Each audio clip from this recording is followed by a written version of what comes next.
O Evangelho de Jesus Cristo. Qual é o verdadeiro Evangelho de Jesus Cristo?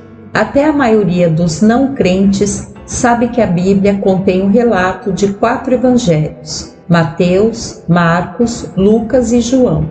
Então, qual é a essência destes evangelhos, ou as boas novas? Quando os cristãos falam do Evangelho de Jesus Cristo, do que estamos falando? As Escrituras nos dão várias definições quanto a o que é esse Evangelho. E devemos usar essas definições bíblicas para determinar se o verdadeiro Evangelho de Cristo está vivo na sua igreja. Vejamos. 1. Jesus diz que a sua igreja é uma igreja de autonegação e de cruz. O Senhor disse a Pedro: se alguém quer vir após mim, a si mesmo se negue, tome a sua cruz e siga-me. Mateus 16:24. É claro, pertencer à Igreja de Jesus significa mais do que meramente crer nele. Muitos cristãos nos dias de hoje simplesmente apoiam Jesus. Sua atitude é: eu votei em Cristo, isso faz com que eu seja um membro do partido dele. Mas assim que votam, se afastam e esquecem tudo que é relacionado ao seu senhorio sobre suas vidas. Jesus diz que pertencer à sua igreja é muito mais do que isso. Quer dizer compromisso de segui-lo. E isso envolve viver uma vida de autonegação e tomar a cruz. Quem não toma a sua cruz e vem após mim, não é digno de mim. Mateus 10:38. O nosso Senhor deixa claro: se você está na minha igreja, então fique preparado para sofrer e ser perseguido por sua fé em mim. Fique preparado para negar a fama, a aceitação e a procura dos prazeres do mundo. As pessoas vão te pregar numa cruz de ridicularização, numa cruz de condescendência, numa cruz de alienação, e vão fazer isso porque você tem fome e sede de mim. Se você pertencer à minha igreja, uma cruz certamente se seguirá. O fato é o seguinte: a Igreja de Cristo nunca foi aprovada ou aceita pelo mundo, e nunca será. Se você viver para Jesus, não terá de se separar da companhia dos outros. Eles o farão por você. Tudo o que terá de fazer é viver para Ele. De repente, você se verá acusado, rejeitado, chamado de indigno. Verá os homens vos odiarem e vos expulsarem da sua companhia, vos injuriarem e rejeitarem os vossos nomes como indigno, por causa do Filho do Homem. Lucas 6:22. Mas Jesus acrescenta: essa é a rota que leva ao preenchimento real. Quem quiser salvar a sua vida, perdê-la-á. A quem perder a vida por minha causa, achá-la-á. Mateus 16:25. Em outras palavras, a única maneira de se encontrar significado na vida é fazer a entrega total do seu tudo para mim. Então você encontrará alegria, paz e satisfação reais. Cristo nos diz: a minha igreja não tem mácula ou ruga. Assim, ao vir a mim, você precisa querer deixar todos os seus pecados. Você precisa submeter tudo a mim, morrer integralmente para o ego, a toda ambição ímpia. Pela fé, você será sepultado comigo, mas eu o levantarei para uma nova vida. Pense no que significa não ter mácula ou ruga. Sabemos que uma mácula é uma mancha, mas e a ruga? Você já ouviu a expressão uma ruga nova? Significa acrescentar uma ideia nova a um conceito pré-existente. A ruga, deste sentido, se aplica aos que tentam colocar um melhoramento no Evangelho. Sugere um modo fácil de se alcançar o céu, sem total redenção a Cristo. Esse é o tipo de Evangelho que está sendo pregado em várias igrejas atualmente. Os sermões têm o objetivo de apenas atender às necessidades das pessoas. Mas ao ler as palavras de Jesus, vejo que esse tipo de pregação não funciona. não atende à obra genuína do Evangelho. Não entenda mal, não sou contra pregar consolação e força ao povo de Deus. Como pastor do Senhor, sou chamado a fazer exatamente isso. Mas se eu pregar só as necessidades das pessoas e ignorar o chamado de Cristo para oferecermos nossas vidas, então as necessidades verdadeiras jamais serão atendidas. As palavras de Jesus são claras. As nossas necessidades são preenchidas unicamente se morrermos para nós mesmos e tomarmos a sua cruz. 2. A Igreja de Jesus é onde os pecadores se arrependem dos pecados com o coração e a boca. Jesus declara: a minha igreja é o local de arrependimento sem acanhamento aberto. Em verdade, Paulo atesta: a palavra está perto de ti, na tua boca e no teu coração, isto é, a palavra da fé que pregamos. Se com a tua boca confessares Jesus como Senhor e em teu coração creres que Deus o ressuscitou dentre os mortos, serás salvo. Porque com o coração se crê para a justiça e com a boca se confessa a respeito da salvação. Porquanto a Escritura diz: todo aquele que nele crê não será confundido. Romanos 10, 8 a 11. Simplificando, somos levados à salvação através de nossa aberta confissão de arrependimento. Jesus afirma: não vim chamar justos e sim pecadores ao arrependimento. Mateus 9:13. E diz: o arrependimento é o modo pelo qual somos curados e restaurados. Os sãos não precisam de médico, e sim os doentes. Não vim chamar os justos, e sim pecadores ao arrependimento. Lucas 5, 31 e 32. Amado, essas são as boas novas. Jesus está nos dizendo: na minha igreja todos são curados através do arrependimento.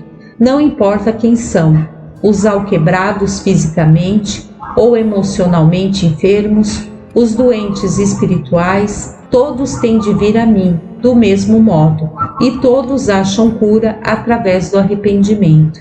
Eu lhe pergunto: quantas igrejas ainda abrem os altares para que os feridos no coração venham à frente e se arrependam?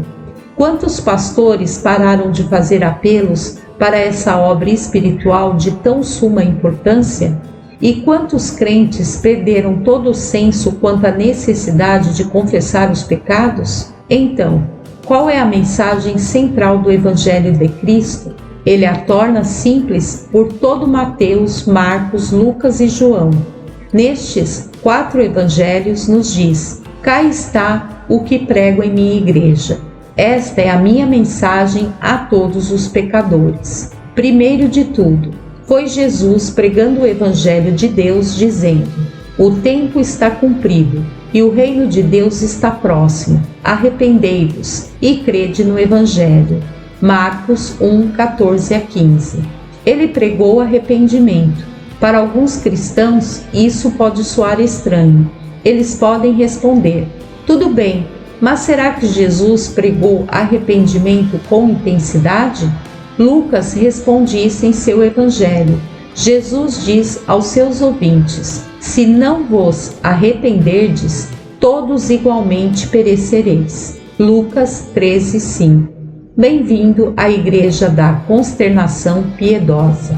Você pode achar que o Evangelho do arrependimento proclamado por Cristo soa depressivo, mas Paulo vê de outro jeito. O coração arrependido traz vida real.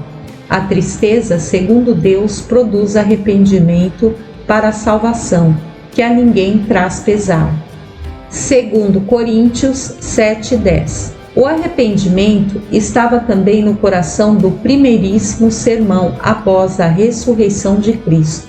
Pedro diz às multidões reunidas no Pentecostes: Jesus, o Nazareno, vós o matastes, crucificando-o por mãos de iníquos. Atos 2, 22 e 23. Quando o povo ouviu isso, caiu sob poderoso convencimento da parte de Deus. A palavra pregada fulminou os corações, pois o Espírito Santo havia vindo em todo o seu poder.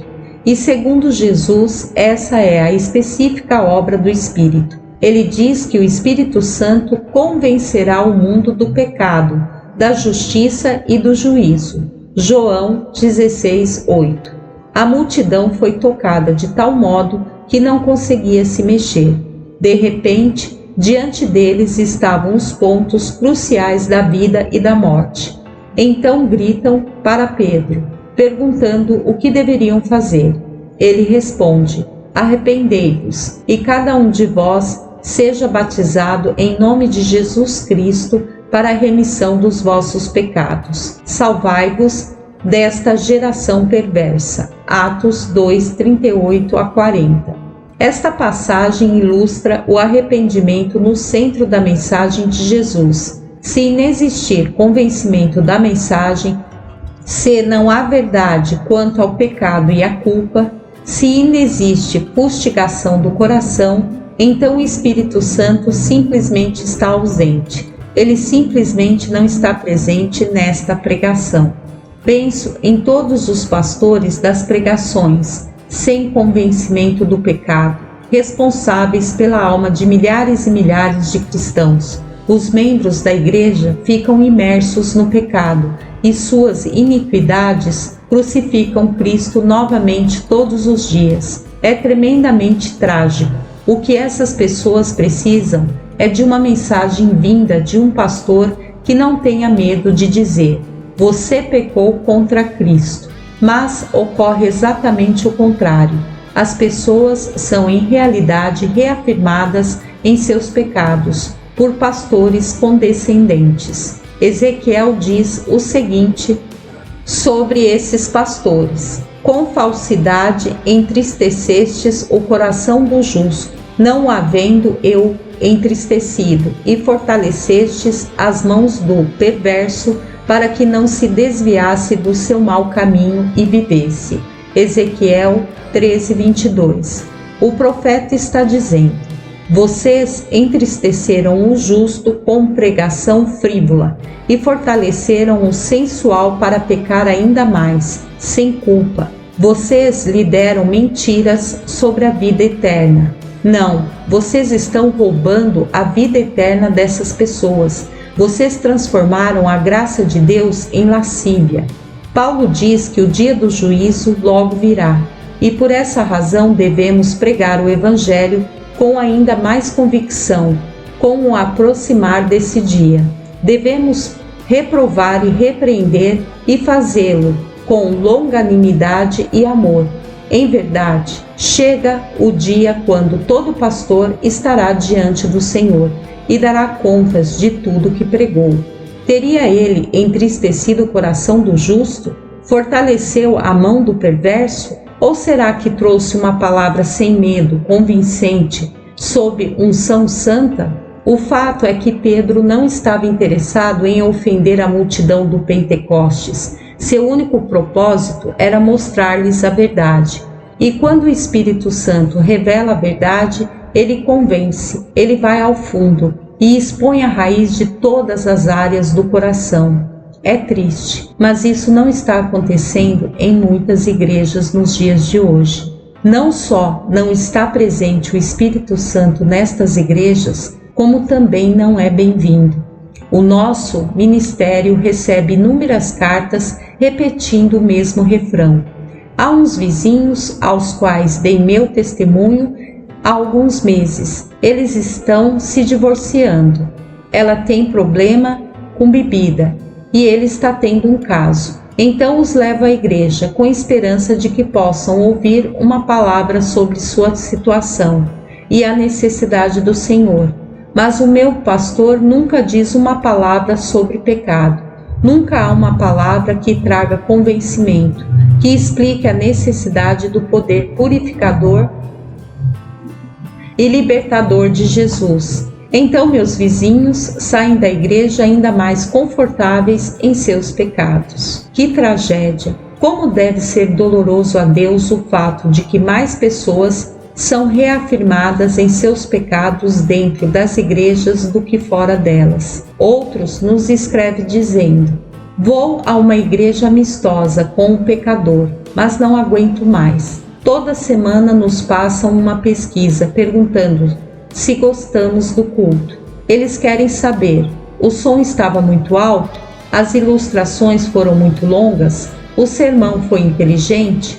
Pastor David, vou à igreja em busca de esperança em favor de meus parentes não salvos, mas em vez disso me pedem para avaliar o entretenimento. Segundo Jesus, ninguém pode ser liberto do pecado, ninguém é confrontado com a verdade, sem a presença e o poder convincentes do Espírito Santo. 3. A Igreja de Jesus é onde se pode ouvir uma mensagem dura e perturbadora.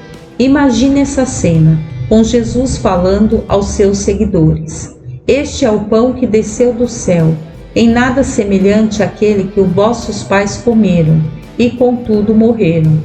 Quem comer esse pão viverá eternamente. Estas coisas disse Jesus quando ensinava na sinagoga. Muitos dos seus discípulos, tendo ouvido tais palavras, disseram: duro é este discurso, quem o pode ouvir? Mas Jesus, sabendo por si mesmo que eles murmuravam a respeito de suas palavras, interpelou-os: isso vos escandaliza? João 6, 58, 61. Note que Cristo estava falando a crentes aqui. Qual foi o duro discurso ao qual reagiram? Foi: vocês precisam comer da minha carne e beber do meu sangue, caso contrário não terão vida em si. A minha carne é o pão e o meu sangue é a bebida, e a vida eterna vem unicamente consumindo-os. Agora, o evangelho amistoso com os pecadores diz: você não pode pregar uma coisa assim. O pecador nunca vai entender isso. Beber sangue e comer carne?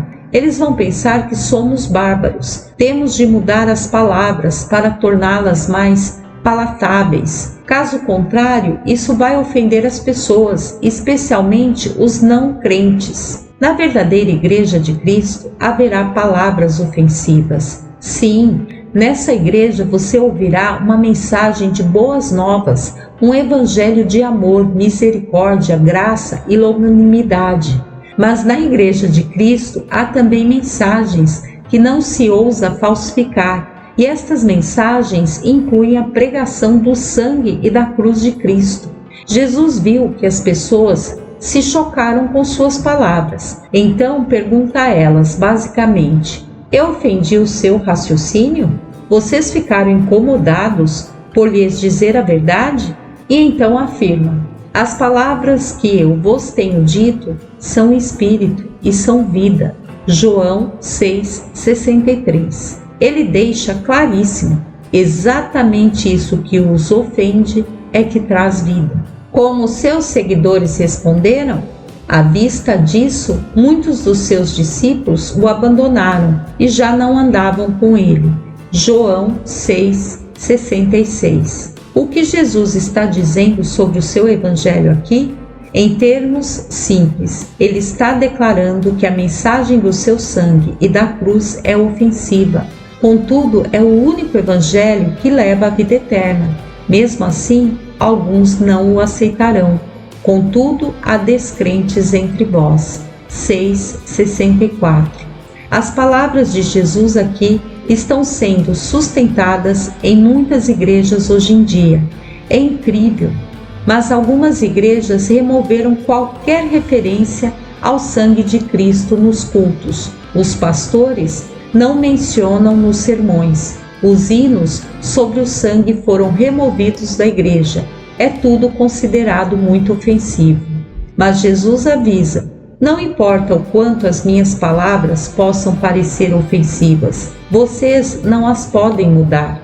As minhas palavras produzem vida, e vocês têm de consumi-las como alimento ou bebida, para torná-las a essência de cada fibra do seu ser. Portanto, não devem amaciar o que eu disse. Se removerem o sangue e a cruz de minha pregação, estarão amputando a única esperança de vida eterna daqueles que a buscam. A mensagem de salvação pelo sangue só pode ser compreendida através do Espírito, mas ela tem de ser pregada mesmo se for mal compreendida. Então, mantenham a ousadia e preguem o meu Evangelho. Não importa qual seja a receptividade que terão, é a única palavra que salva. Vemos uma cena similar em Mateus. Chegando à sua terra, ensinava-os na sinagoga e escandalizavam-se nele. Mateus 13, 54, 57. Mesmo o círculo íntimo de discípulos de Jesus foi a ele dizendo que sua mensagem era ofensiva. Sabes que os fariseus, ouvindo a tua palavra, se escandalizaram? 15, 12. Nessa cena, não foi o povo que foi ofendido, foram os líderes religiosos. Aparentemente, as multidões recebiam o que Jesus dizia, mas os pastores ficaram horrorizados. Se pertencemos à Igreja de Cristo, vamos ouvir mensagens fortes de convencimento que ofenderão nossa carne. Se você está na Igreja de Jesus, então mensagens duras estarão vindas do Espírito Santo. Por quê? Porque o Espírito grita em nós contra tudo que pensamos, dizemos ou fazemos, e que seja da carne.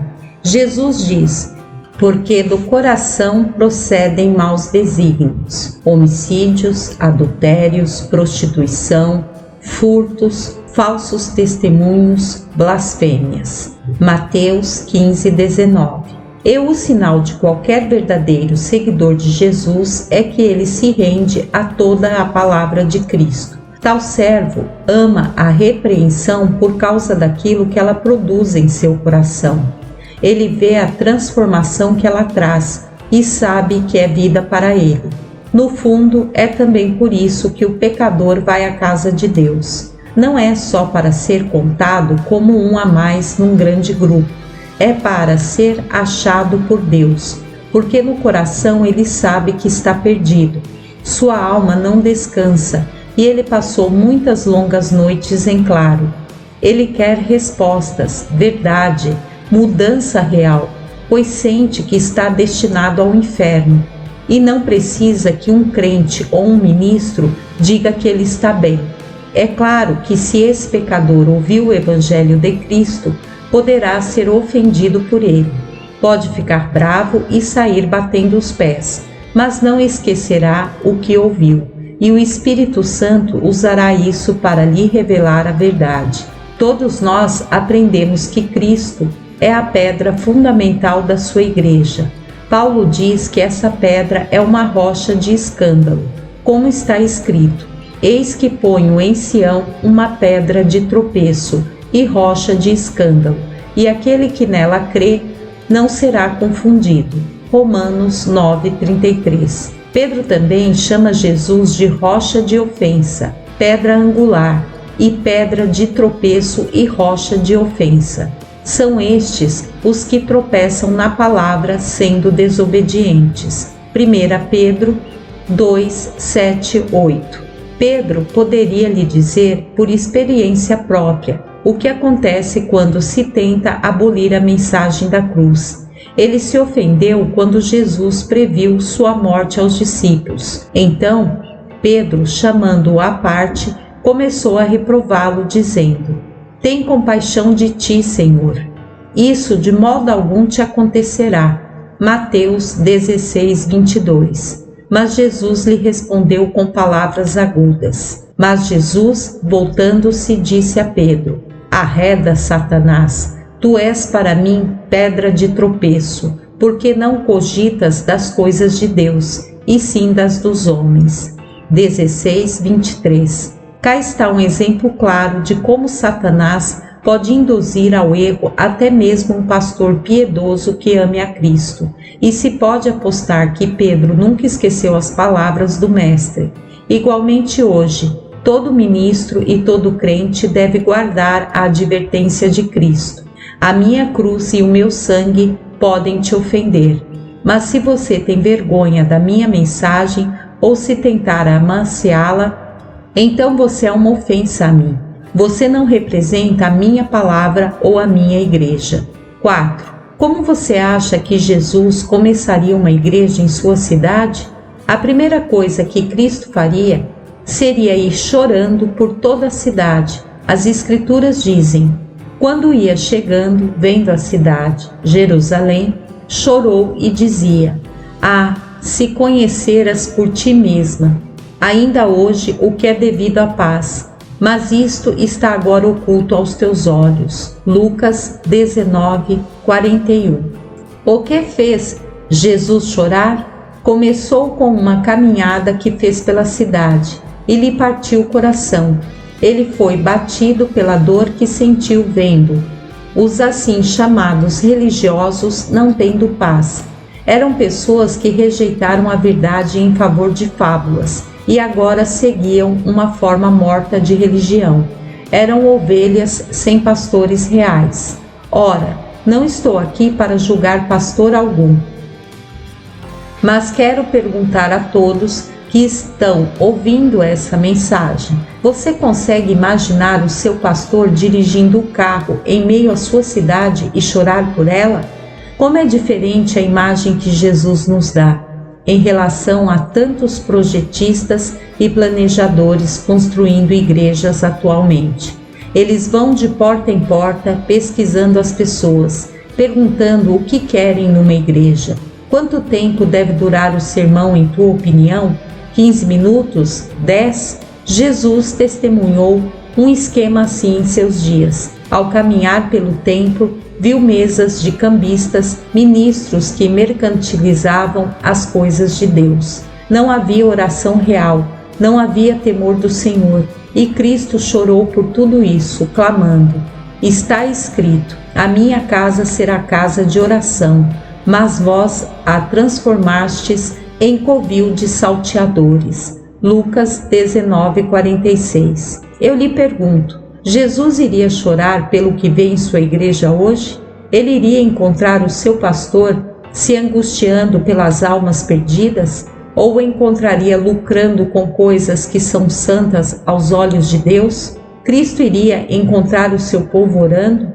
Ou os veria ocupados em negociações e programas, se concentrando nos próprios interesses? Uma vez concluído o andar choroso pela cidade, será que ele iria elogiar o seu povo? Ou iria trazer essa advertência: vocês estão cegos aos tempos, o juízo está às portas, mas vocês, mais do que nunca, se assemelham ao mundo, porque não estão orando, me buscando para terem força e sabedoria para remir o tempo? Queira Deus que nós nunca amaciemos o seu evangelho. Se você tem um pastor que prega o verdadeiro evangelho de Jesus Cristo, eu insisto consigo, encoraje-o e ore por ele. Agradeça ao Senhor porque o pastor que lhe foi designado não conta com pregadores personalistas para trazer multidões. E seja grato por ser permitida a presença do Espírito Santo operar sua obra real no seu meio. Quando o Evangelho de Jesus Cristo é pregado com convencimento, os céus se abrem e os demônios fogem.